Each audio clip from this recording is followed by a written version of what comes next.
तो पिछला लेक्चर देख के तुम्हारे माइंड में एक क्वेश्चन आ सकता है कि हमने गैसियस एटम ही क्यों लिया, हमने कुछ सॉलिड वगैरह क्यों नहीं ले लिया। तो तुम्हारे माइंड में जो वाई आया है, ठीक है, अच्छी बात है, वो वाई आया है, तो मैंने उस वाई का तुम्हारे आंसर यहाँ पे डाल रखा है मैंने। आईओसी में हम ज्यादा वाई करते नहीं है, पर हाँ, अगर तुम्हारे माइंड में कुछ आया होगा कि क्यों हो रहा है ऐसा, तो अच्छी बात है, क्योंकि यहाँ पे तुम्हें हर वाई का क्वेश्चन आंसर मिलता है कि ये क्यों हुआ, ये क्यों हुआ। तो ये देखो, ऐसा नहीं है कि हम आयनाइजेशन एनर्जी गैस की निकाल सकते हैं और सॉलिड की नहीं निकाल सकते। जैसे हमने यहाँ पे गैसियस एटम लिया था, तो यहाँ पे इसको लेने का ये कारण था कि इसकी आयनाइजेशन एनर्जी हम जल्दी निकाल सकते हैं, जल्दी, एंड कॉम्प्लेक्सिटी कम होती है। वेयर एज सॉलिड में कॉम्प्लेक्सिटी ज्यादा आ जाती है, तो आयनाइजेशन एनर्जी निकल जाती है, उनकी भी होती है, उनकी भी आयनाइजेशन एनर्जी, बट उनको करना या हमारे कैलकुलेशंस करनी आसान नहीं होती। इस कारण से हम गैसियस एटम लेते हैं। तो तुम्हें समझ आ गया होगा। तो मूव ऑन टू नेक्स्ट। हाँ, तो मैंने डी ब्लॉक का तुम्हें कहा था। तो डी ब्लॉक का एक तो है कि डी ब्लॉक का स्पेशल एक चैप्टर है, तो आधी चीजें तो हमने डी ब्लॉक की स्किप इस कारण से करी क्योंकि वो डी ब्लॉक चैप्टर में करने वाले हैं हम। बाकी ठीक है, तुम्हें पता चल जाएगा कि क्या क्या कराने वाला हूँ मैं। ठीक है, तो डी ब्लॉक कुछ ऐसा दिखता है। ठीक है, इसको कहते हैं शक्ति विकर्मण, पता नहीं क्या क्या कहते हैं, वो मैं पढ़ाऊंगा। ठीक है, हम सीधा ग्रुप वाइज लर्न करेंगे, हम सीधा याद नहीं करेंगे। ओके, तो ये है पूरा डी ब्लॉक। पहली लाइन को कहते हैं 3D सीरीज, इसको 4D सीरीज, एंड इसको 5D सीरीज। ठीक है, इतना तो तुम्हें पता होगा। ओके, तो तुम ऐसा करो, ठीक है, एक तो ये एक्सेप्शन है, इसको तो तुम याद कर लो। ठीक है, इसको याद कर लो, इसका जो भी है, जो भी इसका कारण है, वो सब मैं तुम्हें बाद में बता दूंगा डी ब्लॉक के अंदर, अभी आने वाला है वो भी चैप्टर। बट हाँ, तुम फिलहाल के लिए इसको याद करो। तो वाइल स्टडिंग पीरियड वाइज, जब हमने इसको पीरियड वाइज स्टडी करने की कोशिश करी, यानी कि इसको देखा, फिर इसको, फिर इसको, फिर इसको, तो हमने क्या देखा कि जो थ्री डी सीरीज है, वो लेसर देन है 4D से। और ये तो सही है क्योंकि उनका साइज बढ़ता जाता है। सॉरी, हाँ, उनका उनका साइज बढ़ता जाता है, यानी कि जब तुम डाउन द ग्रुप आते हो, तो साइज जो है इंक्रीज होता है। हमने पहले ही बात करी थी उसके बारे में, यानी कि जो 3D का साइज होगा वो बहुत कम होगा, उससे बड़ा 4D होगा, और उससे बड़ा उसका साइज 5D का होगा। पर जब हमने एक्सपेरिमेंटली देखी है ये चीजें, तो क्या हमें कुछ अजीब चीज मिली? हाँ, हमें अजीब मिला। क्या अजीब मिला? कि जो 3D था एंड 4D, हमने एक्सपेक्ट किया कि 3D छोटा होगा और उससे बड़ा 4D का साइज होगा, पर नहीं हुआ ऐसा। क्या हुआ कि 3D जो था वो नियरली इक्वल था 4D के, और उसके बाद तो वही जनरल ट्रेंड फॉलो हो रहा था। तो ये है हमारी रियलिटी, तो तुम्हें ये चीज याद रखनी होगी। एंड यहाँ पे मैंने लिख भी रखा है कि एक्सेप्शन क्या है इसकी। एक्सेप्शन देखो इसकी, ये देखो, रियल में क्या होने वाला था, रियल में क्या होने वाला था कि एस सी जो है, वो लेसर देन होता वाई से, और वो लेसर देन होता एल ए से। पर क्या हुआ? ऐसा हुआ नहीं।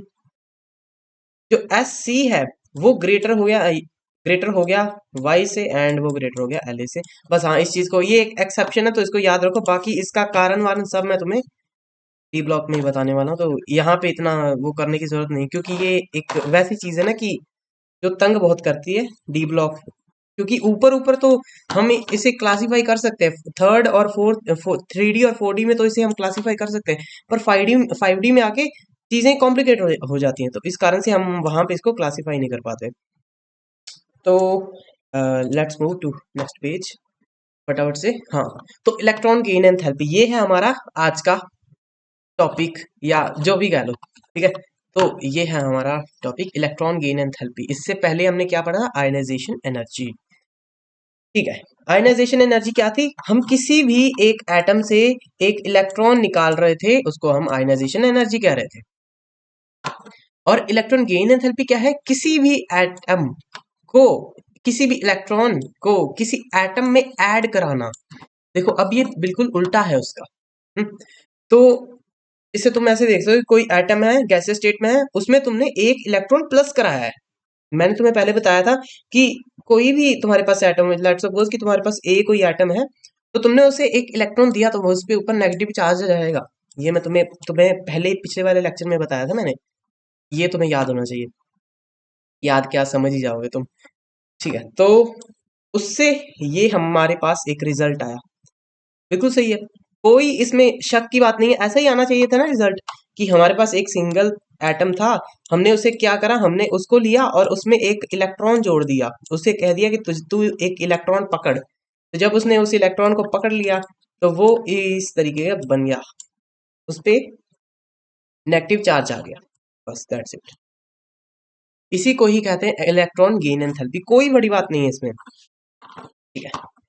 तो अब देखो, अब क्या होता है इसमें, कि कोई भी एटम है, कोई भी एटम है, जैसे ये मैंने एटम बना रखा है, एक कोई एटम है, बीच में न्यूक्लियस पड़ा है, पॉजिटिव चार्ज है, तो अब क्या होगा, अब जो है न्यूक्लियस वो भी हमारे फेवर में काम करेगा, वो भी खींचेगा इलेक्ट्रॉन को, और हमें जितनी थोड़ी बहुत एनर्जी हमें लगानी पड़ रही है वो हम भी लगाएंगे, ठीक है। Now nucleus is in support of gaining electron, और ये चीज नोबल गैसेस पे अप्लाई नहीं होती है, नोबल गैसेस खुद नहीं खींचेंगी इलेक्ट्रॉन को, वो खुद नहीं लेना चाहेंगे इलेक्ट्रॉन को, क्योंकि उनका लास्ट शेल फिल्ड है, अगर पूरा शेल उनका फिल है तो उन्हें क्या जरूरत है, वो तो नॉन रिएक्टिव हो गई, ठीक है। तो मैंने इसके बारे में पिछले लेक्चर में भी बात करी थी, तो तुम्हें थोड़ा थोड़ा पता चलता रहेगा। एंड जो मेरा ऑर्डर, जिस ऑर्डर से मैं पढ़ा रहा हूँ, डरो मत, कोई नहीं, मेरा ऑर्डर जो पढ़ाने का है वो बहुत अलग सा है। मैं कई होता है कि चीज़ों को बहुत ज़्यादा इलेबोरेट कर करके तुम्हें बार बार बताता हूँ, ताकि तुम्हारे माइंड में वो चीज़ें बैठ जाए, मुझे पता है कि एक बार में बताने में नहीं बैठेंगी, तो मेरा क्या है, यही मेन एम रहता है कि तुम्हें बार बार वो चीज़ें मैं बताऊं, किसी ना किसी तरीके से वापिस से घुमा के पिछले चैप्टर पे ले जाऊं, वहां से तुम्हें फिर से कहूं कि मैंने वो बताया था और तुम्हें याद है क्या वो, तो तुम्हें धीरे धीरे सब याद हो जाएगा।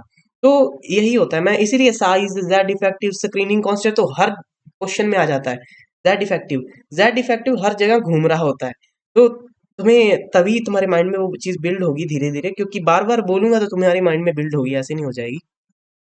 नेक्स्ट, हम्म, ठीक है, electron gain enthalpy explains that how much energy is involved to gain an electron by an atom।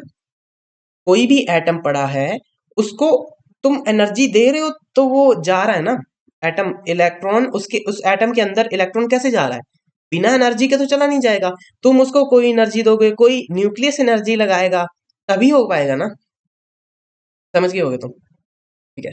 तो इस कारण से एनर्जी भी दो टाइप की हो जाती है, एक तो है कि इलेक्ट्रॉन जो है वो खुशी खुशी चला गया एटम के अंदर, क्योंकि एटम को भूख थी इलेक्ट्रॉन की, पर एक ऐसा हो सकता है कि इलेक्ट्रॉन नहीं जाना चाहता क्योंकि एटम को ही वो नहीं चाहिए, यानी कि एटम कुछ वैसा इंसान है जो किसी को नहीं चाहिए, कुछ एटम्स के लिए, कुछ, तो सॉरी, यानी कि इलेक्ट्रॉन एक वैसा इंसान है जो एटम को नहीं चाहिए, कुछ एटम्स को वो चाहिए, कुछ एटम्स को नहीं चाहिए। अभी थोड़ा सा कॉम्प्लिकेट कर दिया मैंने इस चीज को, तो दोबारा से बताओ। लेट सपोज कोई एटम है, कोई भी एटम है हमारे पास, उसका अगर लास्ट शेल जो है, लास्ट शेल अगर वो फुल फिल्ड है, पूरा भरा हुआ है, तो वो जो एटम होगा उसको कोई भूख नहीं होगी इलेक्ट्रॉन की, उसको कोई फर्क ही नहीं पड़ेगा इलेक्ट्रॉन कहीं भी जाए, वो मोह माया से ऊपर उठ चुका है। पर जो दूसरी जगह, दूसरा जिसका लास्ट शेल फिल्ड होने में या दो इलेक्ट्रॉन्स कम पड़ रहे हैं, या तीन पड़ रहे हैं कम, या एक पड़ रहा है, तो वो तो कहेगा जल्दी लाओ, जल्दी जाओ, मैं अपना शेल फिल करूं। तुम ऐसे समझ सकते हो कि लेट सपोज कोई शादी है, कोई भी शादी कहीं भी हो रही है, तो जैसे जैसे वो पास आती जाती है, तो जब एक दिन बच जाता है शादी आने में, तो तुम्हें लगता है कि जल्दी जल्दी ये दिन खत्म हो, तो वैसे ही एटम का भी है, जिस एटम का जो लास्ट शेल है, लास्ट शेल पे जिसमें एक, जिसे एक इलेक्ट्रॉन चाहिए, तो वो कहता है जल्दी जल्दी लाओ, मैं एक इलेक्ट्रॉन लूं और मैं स्टेबल हो जाऊं, मैं स्टेबल हो जाना चाहता हूँ, ठीक है। तो अभी कुछ कुछ चीजें अभी भी नहीं समझ आई होंगी, तो धीरे धीरे करते हैं, अभी इसका भी करते हैं, कोई नहीं। तो तुम इस चीज को थोड़ा याद रखो कि पॉजिटिव एनर्जी मतलब energy is observed, energy observe करी गई है, कैसे करी गई है, देखो, atom is forced to take electron, तब आती है पॉजिटिव एनर्जी, एनर्जी ऑब्जॉर्व करी गई है एटम के द्वारा, कैसे करी गई है, जब वो एटम को हम इलेक्ट्रॉन दे रहे थे, उस एटम को कहा हमने इलेक्ट्रॉन तो रख, वो कह रहा है मुझे नहीं चाहिए, हम कह रहे हैं रख, तब, तो इसकी एग्जांपल क्या हो सकती है? Noble gases. नोबल गैसेस वैसे होती हैं जैसे ग्रुप 18 में होती हैं। ये कैसे होती है? ये रही आपकी नोबल गैसेस। अगर इसको गिनो भी ना गिनो तुम्हारी मर्जी। हीलियम को नियॉन, आर्गन, क्रिप्टन, ज़ेनन, ठीक है। ये रही नोबल गैसेस। ये जो नोबल गैसेस हैं, नोबल गैसेस का यही मतलब है कि इनको फर्क नहीं पड़ता, इनको कहीं भी फेंक दो, इनको कहीं भी फेंक दो, ये रिएक्ट नहीं करना चाहती क्योंकि इनके शेल्स फिल्ड हैं। अगर तुम्हें शेल्स का कॉन्सेप्ट अच्छे से आ गया ना, शेल्स का कॉन्सेप्ट तुम्हें अच्छे से पता लग गया, ये देखो मैंने आर्गन की लिख रखी है, इसका शेल्ड फिल्ड है। अगर इसका 3p5 होता ना तो ये भूखी होती, तो ये इस नेगेटिव एनर्जी रिलीज करती। ओके, तो अभी भी कुछ चीजें नहीं क्लियर हुई हैं, मुझे पता है। ठीक है, अभी हम फिलहाल इस साइड जाते हैं, तो दोबारा से यहीं पे वापस आएंगे। तो तुम्हें समझ जाना चाहिए कि हर चीज को स्टेबिलिटी चाहिए, हर चीज को स्टेबिलिटी चाहिए। चाहे तुम हो, तुम्हें अपने करियर में स्टेबिलिटी चाहिए, तुम्हें अपनी लाइफ में स्टेबिलिटी चाहिए। वैसे ही तुम में भी, तुम एटम से बने हुए हो, इस कारण से तुम्हें भी स्टेबिलिटी चाहिए और एटम को भी स्टेबिलिटी चाहिए। बहुत ही घटिया एग्जाम्पल दिया मैंने, बट क्या कर सकते हैं, टीचर्स ऐसे ही देते हैं, पर हम उन टीचर में से नहीं है। ठीक है, तो एनर्जी रिलीज्ड, एनर्जी अब्जॉर्ब कब होती थी? जब हम नोबल गैसेस को कहते थे कि तू रख इलेक्ट्रॉन, वो कहता मुझे नहीं चाहिए, मैं कहता रख, तब। और एनर्जी रिलीज कब होती है? जब atom is happy to take electron. Atom बहुत हैप्पी है, कहता लाओ लाओ लाओ इलेक्ट्रॉन, लाओ इलेक्ट्रॉन लाओ, मुझे भूख है इलेक्ट्रॉन की। वैसा है कुछ। और इनके एग्जाम्पल्स बहुत सारे हो सकते हैं, पर सबसे ज्यादा भूखे कौन है? Chlorine, chlorine, bromine, iodine. ये लोग सबसे ज्यादा भूख में बैठे हुए हैं। इनको क्योंकि क्योंकि क्यों है ये, मैं तुम्हें बताता हूँ। यहाँ पे नोबल गैसेस पड़ी हैं और इनका ग्रुप है बिल्कुल इनके साथ में, 18 नंबर पे, 18th ग्रुप में, और ये 17th ग्रुप में ये लोग बैठे, तो इनके में एक इलेक्ट्रॉन सिर्फ कम है। इन्हें सिर्फ एक इलेक्ट्रॉन चाहिए स्टेबिलिटी गेन करने के लिए। तो अगर इन्होंने स्टेबिलिटी गेन कर ली तो मतलब ये दुनिया के मोह माया से ऊपर उठ चुके हैं अभी। तो इनको स्टेबिलिटी गेन करनी है, बस यही एक रीजन है जिस कारण से ये चाहते हैं कि हमें एक इलेक्ट्रॉन दे दिया जाए। तो अब तुम्हें समझ आ जाएगा इलेक्ट्रॉन गेन एंथैल्पी क्या है। थोड़ा सा कुछ समझ आया होगा, कोई नहीं, धीरे धीरे और करूंगा मैं इसको, रिफाइन करेंगे इसको। Atom is stable when it's outermost shell is completed. मैंने तुम्हें बता ही दिया कि आउटर मोस्ट शेल जब कब कंप्लीट नहीं होगा। आउटर मोस्ट कब होता है? कौन सा शेल होता है आउटर मोस्ट? ये होता है जब तुम उसकी इलेक्ट्रॉनिक कॉन्फ़िगरेशन लिखते हो। इलेक्ट्रॉनिक कॉन्फ़िगरेशन लिख के देखो, पी में मैक्सिमम कितने आ सकते थे? छह आ सकते थे, पर इसमें कितने हैं? 5 हैं। तो मतलब इसको एक और इलेक्ट्रॉन चाहिए और ये स्टेबल हो जाएगा। फिर ये कुछ भी दंगा नहीं करेगा कि मुझे दो तुम इलेक्ट्रॉन, मुझे ना दो, मुझे कोई फर्क नहीं पड़ता। ये वैसा हो जाएगा।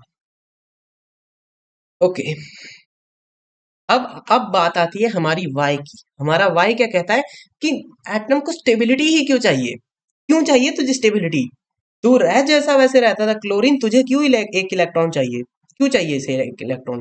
तुम्हारे माइंड में वाई नाम की चीज हमेशा आती है। छोटे जब हम होते थे तब भी मैं सोचता था कि वाई, ये क्यों हो रहा है, ये क्यों हो रहा है, पर हमें उस चीज का जवाब नहीं मिलता था, तो उस कारण से वो वाई पूछना ही बंद कर दिया हमने। जैसे बंदा हो जाता है कि जिसको घर से इतना ज्यादा बेइज्जत कर दिया जाता है कि उसके बाद वो वैसा हो जाता है कि बेशर्म हो जाता है। उसे कोई फर्क ही नहीं पड़ता कि कोई मुझे उसे कुछ भी कहे। तो वैसे हम अब हो चुके हैं कि हमें वाई पूछना ही नहीं है, क्योंकि वाई पूछेंगे तो कोई वाई बताता ही नहीं है ना, इस कारण से। बताते हैं वैसे, कुछ टीचर्स अच्छे भी हैं। ठीक है, चलो, ठीक है। तो एटम्स को स्टेबिलिटी क्यों चाहिए?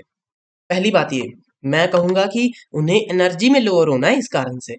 तुम कहोगे एनर्जी में भी क्यों लोअर होना है? मैं कहूंगा कि उनको लेस रिएक्टिव होना है, इस कारण से। तुम कहोगे उनको लेस रिएक्टिव भी क्यों होना है? मैं कहूंगा अब मैं फंस गया, अब मैं क्या बताऊंगा इनको। तो अब देखो, अगर इनका आउटर मोस्ट शेल भर गया, अगर एक एटम का आउटर मोस्ट शेल भर गया, तो न्यूक्लियस को अपने इलेक्ट्रॉन्स को ज्यादा एनर्जी देने की जरूरत नहीं पड़ेगी। अगर कोई भी, लेट सपोज ये न्यूक्लियस है और यहाँ पे एटम्स घूम रहे हैं, तो क्या होगा कि जब इसके पास पूरे इलेक्ट्रॉन्स होंगे, जब इसके पास पूरे इलेक्ट्रॉन्स होंगे, यानी कि जब इसके लास्ट शेल में फुल इलेक्ट्रॉन्स होंगे तब ये खुश होगा। खुश कैसे होगा, अभी ये भी बहुत ही ज्यादा एक अजीब सा आंसर है कि ये खुश होगा। इसका एक्सप्लेनेशन अभी तुम्हें देने की जरूरत नहीं है, अभी जस्ट तुम समझो इस चीज को एक बारी, कि जब इसका लास्ट शेल फुल हो जाता है तो ये स्टेबल हो जाता है, तो ये स्टेबिलिटी गेन कर लेता है। इस कारण से फिर ये नॉन रिएक्टिव भी हो जाता है, जैसे कि अपनी नोबल गैसेज है। पर अब देखो, इलेक्ट्रॉन को ज्यादा एनर्जी देने की जरूरत नहीं पड़ेगी, यानी कि न्यूक्लियस को इलेक्ट्रॉन की को ज्यादा एनर्जी देने की जरूरत नहीं पड़ेगी। देखो, एक एक है क्लोरीन। क्लोरीन क्या है, क्लोरीन के यहाँ पे कुछ घूम रहे हैं, ठीक है। तो उसके पास 5 है, पी में 5 है, 1 2 3 5 है, बस समझ लो ऐसे। उसके पास एक और अगर आ गया तो उसको शांति मिल जाएगी, फिर वो कुछ भी नहीं करेगा, शांति से बैठा रहेगा। पर अब नहीं मिला उसको, अभी उसको नहीं मिला है, तो उसके न्यूक्लियस को इलेक्ट्रॉन्स को अपनी तरफ खींच के रखना पड़ रहा है कि ये भी ना कोई खींच के ले जाए मेरे से। तुम इस एक्सप्लेनेशन से समझ सकते हो कि क्लोरीन या कोई भी हो गया एटम, उसको अपने इलेक्ट्रॉन्स को खींच के रखना पड़ रहा है कि तुम मेरे पास रहो, क्योंकि पहले ही उसके पास एक इलेक्ट्रॉन कम है और उसको ये डर है कि बाकी लेके ना कोई भाग जाए। बस तुम इस तरीके से समझोगे तो समझ आ जाएगा तुम्हें। तो उसने इनको भी पकड़ा हुआ है और वो एक और इलेक्ट्रॉन की तलाश में भी है कि मुझे कहीं ना कहीं से एक और इलेक्ट्रॉन मिल जाए और बस मैं शांत हो जाऊं। तो यही कारण है कि उन्हें स्टेबिलिटी चाहिए। तुम ऐसा करना, ये नोट्स मिल जाएंगे तुम्हें डिस्क्रिप्शन में, प्लीज इनको पढ़ना एक बारी, प्लीज एक बारी जस्ट इनको पढ़ के देखना, तुम्हें क्लैरिटी आ जाएगी कि मैं क्या कहना चाह रहा हूँ। लाइक मैं तुम्हें इतनी सारी चीजें एक साथ बता रहा हूँ कि वो होता है कि एक बारी तुम अचानक से इतनी चीजें एक साथ सुनते हो तो तुम्हारा माइंड उनको रिटेन नहीं कर पाता, तो इनको थोड़ा सा देखोगे पढ़ोगे तो समझ जाओगे। ओके, अब यहाँ देखो, मोर नेगेटिव डेल्टा ईजीएच। अभी डेल्टा ईजीएच क्या है, डेल्टा ईजीएच क्या है, गैस करो क्या है। डेल्टा ईजीएच यही है, इलेक्ट्रॉन गेन एंथैल्पी। इसे ही हम डेल्टा, इसे कहते हैं डेल्टा, इसे ईजी और एच यहाँ पे, इसे ही कहते हैं ये वाला। ये बुकिश लैंग्वेज है, हमने पहले तुम्हें, मैंने तुम्हें अपने तरीके से समझाया, तो अब ये बुकिश लैंग्वेज है तो तुम थोड़ा सा बुक की तरफ भी देख लो। More negative delta EGH values are, यानी कि डेल्टा ईजीएच जितना ज्यादा नेगेटिव होगा, more easier the electron is to enter. अब समझो इस चीज को कि डेल्टा ईजीएच यानी किसी भी इलेक्ट्रॉन, किसी भी इलेक्ट्रॉन को खींचने की पावर, उसको कितनी भूख है इलेक्ट्रॉन की, एटम को, वो जितना ज्यादा नेगेटिव होगा, इलेक्ट्रॉन उतनी आसानी से एटम के अंदर एंटर कर जाएगा। और वो जितना ज्यादा पॉजिटिव होगा, इलेक्ट्रॉन उतना मुश्किल से जाएगा। इनकी एग्जांपल्स क्या हो सकती है, इनकी एग्जांपल्स नोबल गैसेस हो सकती है, नोबल गैसेस, तुम्हें पता ही है उनका लास्ट शेल फिल्ड होता है इस कारण से। अभी मैं इसको मुझे पता है अच्छे से नहीं समझा पाया हूँ, कोई नहीं, आगे देखो तुम। अब तुम एक पेरियोडिक ट्रेंड देखो एंड इसके हिसाब से देखते हैं अपन। ओके, जब तुम अलोंग द पीरियड घूमते हो, जाते हो सीधा सीधा यहाँ पे, तो क्या होता है, जेड इफेक्टिव बढ़ जाता है। मैंने तुम्हें समझाया था जेड इफेक्टिव क्यों बढ़ता है, मैं फिर से नहीं समझा रहा, बहुत बड़ा था वो तो। उसके बाद साइज कम होता जाता है, ठीक है। साइज क्यों कम हो जाता है, तुम्हें अभी बताता हूँ कि यहाँ पे न्यूक्लियस है और इस वाले के अंदर, इस वाला जो ये यहाँ पे फर्स्ट पीरियड है, तो इसमें क्या होता है कि पहले तो 2 इलेक्ट्रॉन थे यहाँ पे, ऐसा समझो कि एक ही शेल है इसमें, यहाँ पे पहले तो 2 ही थे और एक और बाद में अगले एटम में 3 आ गए, अगले एटम में 4 आ गए। तो जब 2 थे तो ये पॉजिटिव चार्ज था। अनदर कलर, ये देखो यहाँ पे तो पॉजिटिव चार्ज था, यहाँ पे पॉजिटिव था, तो यहाँ पे इलेक्ट्रॉन थे नेगेटिव वाले, लेट्स सपोज 2 इलेक्ट्रॉन थे, तो ये दोनों को अपनी तरफ खींच रहा होगा, बिल्कुल सही है। पर जब एटॉमिक नंबर 3 आया, तो यानी कि यहाँ पे 3 इलेक्ट्रॉन थे, एक यहाँ एक यहाँ और एक यहाँ, अब ये इन तीनों को खींच रहा होगा, समझ गए। और इसके बाद यहाँ पे इसके बाद 4 इलेक्ट्रॉन आ गए, तो अब ये चारों को खींच रहा होगा, चारों को खींच रहा होगा। ठीक है। तो इलेक्ट्रॉन का नेगेटिव चार्ज इधर ज्यादा बढ़ता जा रहा है, तो इस कारण से ये इसका पुल स्ट्रोंगर होता जा रहा है। तो इसका पुल स्ट्रोंगर होता जा रहा है, इस कारण से ये इलेक्ट्रॉन्स को अपनी तरफ ऐसे खींच के रख रहा है। यहाँ पे थोड़ा कम खींच के रख रहा था क्योंकि इलेक्ट्रॉन्स ही कम थे। अब यहाँ पे इलेक्ट्रॉन एक बढ़ गया है तो इसका शेल थोड़ा सा छोटा हो जाएगा, और यहाँ पे देखो तो इसका शेल थोड़ा या और छोटा हो जाएगा। इसको इस तरीके से समझ सकते हो तुम कि इंसान है कोई इंसान है, वो दो बंदों को खींच के खड़ा है, ठीक है। और उसके बाद क्या होता है, और उसके पास बहुत सारी एनर्जी है इस बंदे के पास जो पॉजिटिव वाला है। फिर उसके बाद क्या होता है, तीन बंदे आ जाते हैं। तो वो तीन बंदे, ऐसा नहीं है कि वो तीन बंदे जोर लगा रहे हैं, वो तीन बंदे भी उसके पास आना चाहते हैं, पर वो किसी कारणवश से नहीं आ पा रहे। वैसे ही तुम यहाँ पे भी समझ सकते हो कि ये एक बंदा है, ये इनको खींच रहा है, और ये दोनों बंदे भी इस बंदे के पास आना चाहते हैं, पर ये आ नहीं पा रहे किसी कारणवश से। तो ये चाहते हैं कि हम जितना पास आ सकें उसके पास, हम उतना उसके पास जा सकें। यानी कि ये एक इंसान है जिसके पास ये दोनों इंसान जाना चाहते हैं, और सामने एक बहुत बड़ी दीवार है। तो वो लोग क्या कर रहे हैं कि दीवार के बिल्कुल ऐसे सट के खड़े हो रहे हैं, दीवार से बिल्कुल साथ में लग के, कि मैं इस इंसान के बहुत ज्यादा करीब रहना चाहता हूँ। तो वो दीवार को तो पार नहीं कर सकते, पर वो दीवार के साथ ऐसे लग के खड़े हो सकते हैं। समझ गए होगे तुम, मतलब थोड़ा सा कॉम्प्लिकेट हो गया। हाँ ठीक है, कोई नहीं, समझ जाओगे। जब यहाँ पे तीन आए, जब यहाँ पे तीन इलेक्ट्रॉन्स आ गए, और इन ये किसी कारणवश से इसमें तो नहीं जाएंगे, तुम्हें भी पता है क्यों नहीं जाएंगे। इलेक्ट्रॉन ऐसा तो नहीं है कि यहाँ पे पॉजिटिव में जाके क्रैश हो जाएंगे, नहीं होंगे। तो ये लोग कुछ डिस्टेंस तो मेंटेन करके रखेंगे, पर जो न्यूक्लियस है वो इनको खींच के जरूर रखेगा। तो अब तीन इलेक्ट्रॉन है, तो तीनों मिलके इसकी तरफ आना चाहेंगे। तो अब ये उस दीवार को थोड़ा सा ऐसे दबा देंगे और वो दीवार छोटी हो जाएगी, और वैसे ही तुम यहाँ पे जाओगे तो दीवार और छोटी हो जाएगी। पर जब तुम एंड तक पहुंचने वाले होगे तो एक और शैल आ जाएगा यहाँ पे। वो बाद में बात की बात है, बट हाँ, तुम्हें मैंने जो चीज समझाई, समझ गए होगे तुम। ठीक है, तो इसको याद कर लो बस फटाफट से कि delta E ji H is more negative इसी कारण से है क्योंकि साइज कम हो रहा है एंड जेड इफेक्टिव बढ़ रहा है। ओके, तो ये देखो अभी, noble gases have positive delta EGH value due to its stability. Stability का मैंने तुम्हें एक खेल बताया था ना, तो स्टेबिलिटी है, इस कारण से इन्हें चाहिए ही नहीं। ये कहते हैं दफा हो जाए इलेक्ट्रॉन, मुझे नहीं चाहिए वो, समझ जाओ, ठीक है। और इनके पास मोर नेगेटिविटी है इनके पास।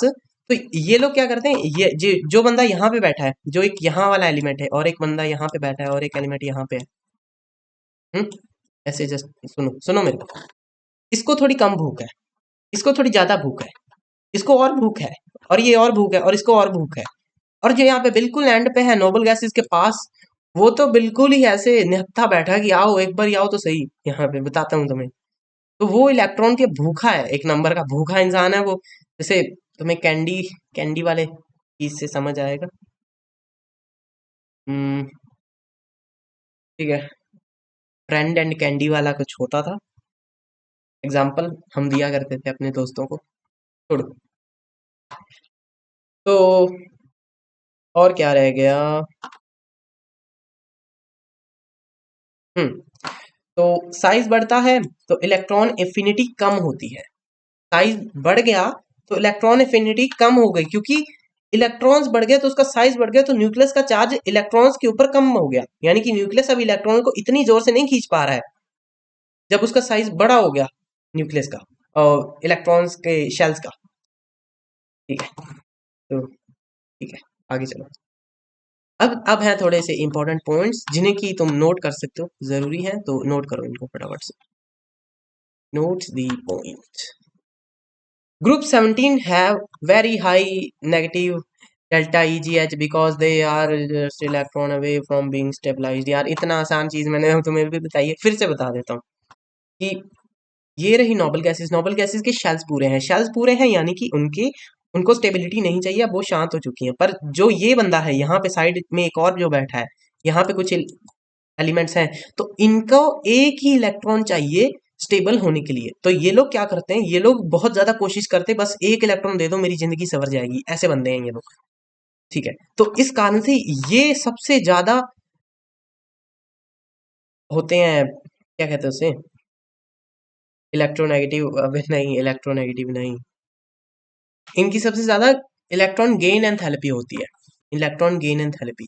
यानी कि फ्लोरीन, क्लोरीन, ब्रोमीन, आयोडीन, इन लोग को इलेक्ट्रॉन बस चाहिए, किसी भी तरीके से मुझे इलेक्ट्रॉन चाहिए। ठीक है, सबसे ज्यादा होती है फ्लोरीन की, उससे कम होती है क्लोरीन, उससे कम होती है ब्रोमीन, उससे कम होती है आयोडीन, और उससे कम होती है एटी। एटी को पता नहीं क्या कहते हैं, याद नहीं है मेरे को। ठीक है, okay. Delta EGH becomes more negative, delta EGH becomes more negative with increase in atomic number. मैंने तुम्हें समझाया ही है कि कैसे एटॉमिक नंबर बढ़ा तो साइज बढ़ा, इस कारण से डेल्टा ईजीएच ज्यादा नेगेटिव हो गया। No across the periods, atomic number across the periods, हाँ वही तो बताया मैंने, मेरे को लगा नो लिख दिया मैंने वहां पे। ओके, तो delta EGH becomes less negative cause size of atom increases cause the added atom electron would be farther from nucleus। मैंने तुम्हें पॉजिटिव वाला समझाया था, नेगेटिव वाला समझाया था, लेट मी सी, वेट करो। नेगेटिव समझाया, पॉजिटिव समझाया, वही सब तो समझा दिया। अब मैंने क्या रह गया, हो गया। इस वाले पॉइंट को समझा देता हूं मैं। Delta EGH electron gain enthalpy becomes less negative, less negative वो कम नेगेटिव हो जाती है। और और अगर वो कम नेगेटिव हो जाती है, इसका मतलब क्या, इसका मतलब क्या क्या क्या क्या, यानी कि वो क्लोरीन फ्लोरीन से पीछे वाले एटम्स की बात कर रहा है। क्लोरीन फ्लोरीन तो सबसे ज्यादा नेगेटिव थे, वो कह रहा है लेस नेगेटिव, यानी कि वो पीछे की बात कर रहा है। यानी कि यहाँ अगर फ्लोरीन है ना तो इसके पीछे वाले लोगों की बात कर रहा है वो, अगर यहाँ क्लोरीन है ना तो इसके पीछे वालों की बात कर रहा है वो। इस तरीके से समझ सकते हो तुम। वेट, हाँ जी, तो नेक्स्ट पेज भागो फटाफट से। हाँ, तो less negative cause size of atom increases. देखो कोई एटम है, कोई एटम है, उसका साइज बढ़ जाया है, बढ़ गया। तो अब देखो ना तुम, अब पहली बात यहाँ पे शील्डिंग इफेक्ट लग गया, ये एटम्स आपस में भी लड़ रहे हैं, आपस में भी ये एक दूसरे को रिपेल करने की कोशिश कर रहे हैं, ऊपर से ये न्यूक्लियस है ये सब इनको खींच रहा है। तो तुम समझ पा रहे हो कि यहाँ पे एक तो शील्डिंग इफेक्ट लग गया, एक तो शील्डिंग इफेक्ट लग गया, और ऊपर से इसका साइज भी बड़ा हो गया। साइज बड़ा हो गया तो इस कारण से जो ये इधर इलेक्ट्रॉन्स है बहुत दूर हैं जो लोग, उन पे तो बहुत कम फोर्स लगा पाएगा ना ये पॉजिटिव चार्ज। समझ पा रहे हो थोड़ा सा? तो इस कारण से वो लोग कह रहे हैं कि ये लेस इलेक्ट्रोनेगेटिव हो जाते हैं। कोई नहीं, बट हाँ धीरे धीरे तुम्हें सब समझ आ जाएगा, शुरुआत में ऐसे ही होता है, तो स्लो, हौले हौले सब समझ आ जाएगा। अब तुम देखो, अब है अच्छी अच्छी चीजें आ गई अब तो। ग्रुप 16 एंड ग्रुप 17, ये तुम्हें याद करना है, पहले बता दूं, तुम्हें याद करना है, मैं समझाऊंगा बट तुम्हें याद भी करना है क्योंकि बहुत जरूरी है ये चीज। ठीक है, तो मैंने तुम्हें पहले बता दिया कि फ्लोरीन, क्लोरीन, ब्रोमीन, आयोडीन, ये लोग बहुत ही ज्यादा इनको भूख रहती है कि बस मुझे दे दो, बस मुझे दे दो, कुछ ना कुछ दे दो मुझे इलेक्ट्रॉन। अब देखो, हम जब डाउन द ग्रुप जाते हैं, यानी कि इस साइड जब हम नीचे जाते हैं, तो क्या होता है, लेस नेगेटिव होती जाते हैं। मतलब कि अगर जो ऊपर बैठा है इसको इसको ज्यादा इलेक्ट्रॉन की भूख होगी, इसको थोड़े कम, इसको थोड़ी और कम भूख, इसको थोड़ी और कम, और इसको थोड़ी और कम, और ये तो भाई सिधार चुका है कहीं पे, इसको कुछ नहीं चाहिए, ये बस अभी यहाँ पे बस बैठा है, तुम ऐसे समझ सकते हो। इसको कुछ नहीं चाहिए, इसको कुछ नहीं चाहिए, जो बिल्कुल लास्ट में है उसको कुछ नहीं चाहिए, बाकी जो ऊपर वाले हैं उनको चाहिए। इसकी हाईएस्ट, इसकी थोड़ी सी कम, इसकी थोड़ी सी कम, इसकी थोड़ी सी कम, और इसकी थोड़ी सी और कम। ठीक है, अब तुम यहां देखो, ग्रुप 16, ग्रुप 16 में क्या होता है, क्या होता है, देखो हमने क्या कहा था कि पहले सबसे ज्यादा होगी उससे बाद थोड़ी सी कम, और यहां क्या हो गया, देखो तुम जरा एक बार टेबल को देखो, इसको क्या हो गया यहाँ पे, दिक्कत आ गई। दिक्कत क्या, ऑक्सीजन जो है वो -141 आ गई। हमने क्या कहा था, ज्यादा नेगेटिव होती जाएगी, अरे ये तो कम है इससे, अरे भाई ये तो दिक्कत हो गई, ये तो सबसे कम हो गई, ये तो बिल्कुल सभी से कम हो गई। ऑक्सीजन हमने क्या एक्सपेक्टेड किया था कि ऑक्सीजन जो है वो सबसे ज्यादा होगी और जो सल्फर है वो थोड़ा सा कम होगा। क्या ऐसा हुआ? नहीं। क्यों? क्यों नहीं हुआ वो बात की बात है, क्यों नहीं हुआ वो सब बात की बात है। पर अब तुम एक इसी चीज में से क्वेश्चंस आते हैं, तो तुम क्या करो, इस चीज को लिख लो, डेटा को लिख लो अगर तुम्हारे पास ज्यादा टाइम है तो, नहीं तो बस तुम इस चीज को याद करो। ओके। और तुम ग्रुप 17 में चेक करो, तो एक्सपेक्टेड क्या था कि इसकी सबसे ज्यादा होगी पहले वाले की, उसके नीचे वाले की थोड़ी सी और कम, उसके नीचे वाले की थोड़ी और कम, उसके नीचे वाले की थोड़ी और कम। पर क्या ऐसा हुआ? नहीं, बिल्कुल भी नहीं। क्या हुआ? -328 और -149, भाई साहब ज्यादा बढ़ गई। -325 एंड -2, फिर नीचे तो भाई नॉर्मल हो गई। यहाँ पे अब नॉर्मेलिटी आ गई, यहाँ पे अब नॉर्मेलिटी आ गई। तो ये हमें थोड़ा सा इस चीज का ध्यान देना पड़ेगा। यहाँ पे तो ठीक है, यहाँ पे देखो ना, क्लोरीन से थोड़ी सी कम है, ये वाली उससे थोड़ा कम है, ये उससे थोड़ा कम है, ये यानी कि यहाँ पे दिक्कत आई है जो आई है। ठीक है, और एक दिक्कत यहाँ भी आई है, ये देखो, एक तो ऑक्सीजन में आई है और देखते हैं नीचे तो नहीं है कहीं पे दिक्कत, यहाँ पे नेगेटिव थोड़ा सा और कम हो गया, थोड़ा सा और, थोड़ा सा और, बस यही। ये दो हमारी एक्सेप्शंस है, इसमें से तुम्हें कभी भी कुछ भी क्वेश्चन उठा के बना के दे सकता है वो, तो थोड़ा सा इस चीज को माइंड में रखो। एंड हम प्रॉब्लम सॉल्विंग भी करेंगे, बट उससे पहले थ्योरी निपटाते हैं, उसके बाद करते हैं उस चीज को भी, क्योंकि यहाँ पे थ्योरी वाले भी काफी लोग बैठे हैं इस कारण से। ठीक है, तो सच में क्या हो रहा था, सच में क्या हुआ? ग्रुप 16 में सल्फर पहले आया, उसके बाद Sc, उसके बाद Te, उसके बाद PO, उसके बाद ऑक्सीजन, यानी कि ऑक्सीजन तो कहीं और ही चला गया, टेलुरियम यहाँ पे आ गया। ठीक है, तो ये रहा ग्रुप 17, और ये रहा ग्रुप 16, ये रहा, और ग्रुप 17 ये रहा। मैंने तुम्हें समझा दिया कि क्यों, और हमने इसको किस बेसिस पे अरेंज किया। अब हमने ज्यादा नेगेटिव से कम नेगेटिव पे इसको अरेंज करा है, और यहाँ पे अकॉर्डिंग टू पीरियोडिक टेबल ये वैसा नहीं था, समझ गए होगे तो, कि अकॉर्डिंग टू पीरियोडिक टेबल तो ऐसा ऐसा दिखा रहा है, पर हमने इसको फिर रीअरेंज करा नेगेटिव एंथैल्पी के हिसाब से, तो इस कारण से ये इस तरीके से इसका पैटर्न आ रहा है। तो ये पैटर्न प्लीज तुम याद कर लो, अगर याद नहीं करोगे तो खत्म हो, फिर तुम खत्म कर देगा तुम्हें, तुम्हारा एग्जामिनर ही खत्म कर देगा तुम्हें, मैं क्या करूंगा। ठीक है, तो ये था। And we know that across the period negative increase, हाँ मैंने बता ही दिया तुम्हें। तो यहाँ पे होता है ये वाला कॉन्सेप्ट खत्म, क्या नाम था इस कॉन्सेप्ट का, इलेक्ट्रॉन गेन एंथैल्पी, ये वाला कॉन्सेप्ट होता है यहाँ पे खत्म। अब आगे आगे का एक और कॉन्सेप्ट रह गया, उसके बाद हमारा ये वाला चैप्टर खत्म हो जाएगा पीरियोडिक टेबल, एंड उसके बाद फिर हम केमिकल बॉन्डिंग पे जंप कर जाएंगे। और केमिकल बॉन्डिंग को मेरा प्लान क्या था कि मैं केमिकल बॉन्डिंग तो मैं पहले पढ़ा दूंगा, बट उसके बाद कुछ दिक्कतें आ गई जिस कारण से मुझे लगा कि नहीं, यहाँ पे बहुत मैं इतने बेसिक से चीजों को उठा रहा हूँ, इतने बेसिक से कि ओरिजिन ऑफ एटम्स का नाम का मैंने एक चैप्टर लेक्चर बनाया था। तो ओरिजिन ऑफ एटम्स नाम का जो लेक्चर बनाया था, मेरे को काफी उस चीज के लिए कहा कुछ लोगों ने कि आपने बहुत ही अच्छा काम किया है, यानी कि किसी ने भी वैसा कुछ कर नहीं रखा अभी भी तक, अभी तक मैं भी कर रखा हो, बट हाँ, ओरिजिन ऑफ एटम्स यार मेरे को नहीं लगता किसी ने बनाया होगा। तो मेरा एम रहता है कि ज्यादा से ज्यादा लोगों को फ्री में एजुकेशन दी जाए, क्योंकि एजुकेशन इज समथिंग की फ्री होनी चाहिए, वो फ्री, एटलीस्ट फ्री एजुकेशन होनी चाहिए उस लेवल तक कि तुम उस चीज को समझ पा रहे हो। अगर जब जब नहीं समझ आ रही तो तुम्हें अपना ही दिमाग लगाना पड़ रहा है। अभी यहाँ पे मुझे कोई ऐसा नहीं है कि मुझे पता नहीं क्या आइंस्टाइन वाला दिमाग लगाना पड़ रहा है, मेरा वही बेसिक चीजें मैं याद करके जो मुझे याद है मैं उन्हीं चीजों को समझाता हूँ, एंड वही है, मेरा समझाने का तरीका अलग है, मैं बार बार चीजों को बार बार रिपीट करता हूँ, इस कारण से वो तुम्हारे माइंड में बैठ जाती है, एंड बहुत सारे बच्चों के माइंड में बैठ जाती हैं ये चीजें। तो फिर मेरे को कहते हैं कि आपने ऐसा मेरे को बताया और ये ऐसा हो गया, मेरे को बहुत खुशी हो रही है, मेरे एग्जाम में अच्छे नंबर आ गए। तो वो इन्हीं चीजों के कारण होता है।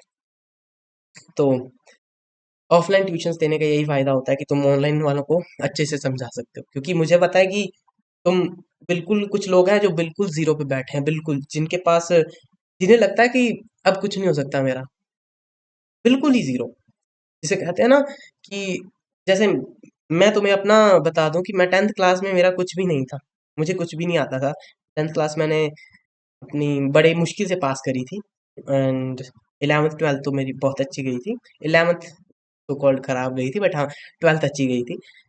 तो मैंने जो चीज़ों को डेवलप किया अपने अंदर, मैंने खुद सब कुछ किया। मैं कभी आज तक 4 साल हो गए मेरे को, मैं ज़्यादातर स्कूल नहीं गया कभी भी।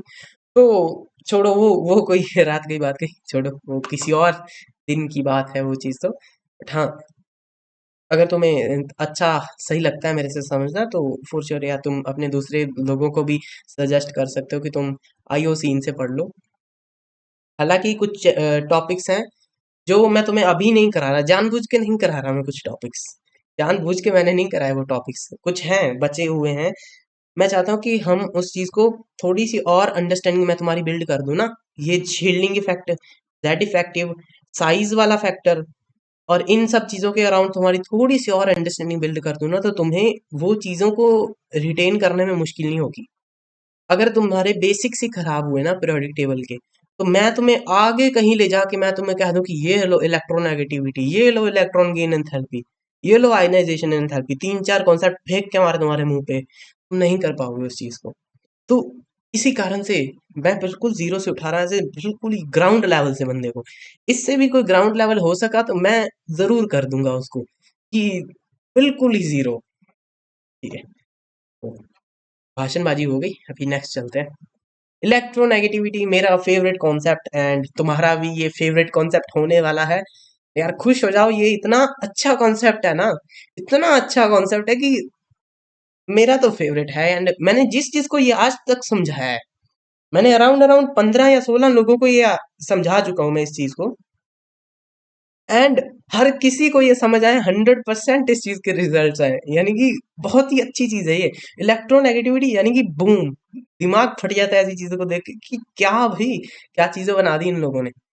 ऐसा भी कुछ बड़ी बात नहीं है, बट हाँ, जो मुझे लगता है, मैं एक कोई भी सब्जेक्ट हो उससे काफी ज्यादा अटैच्ड रहता हूँ, तो इस कारण से मुझे हर टॉपिक में जब कुछ नई चीज मिलती है तो मुझे ऐसे लगता है कि दुनिया उखाड़ दी हमने।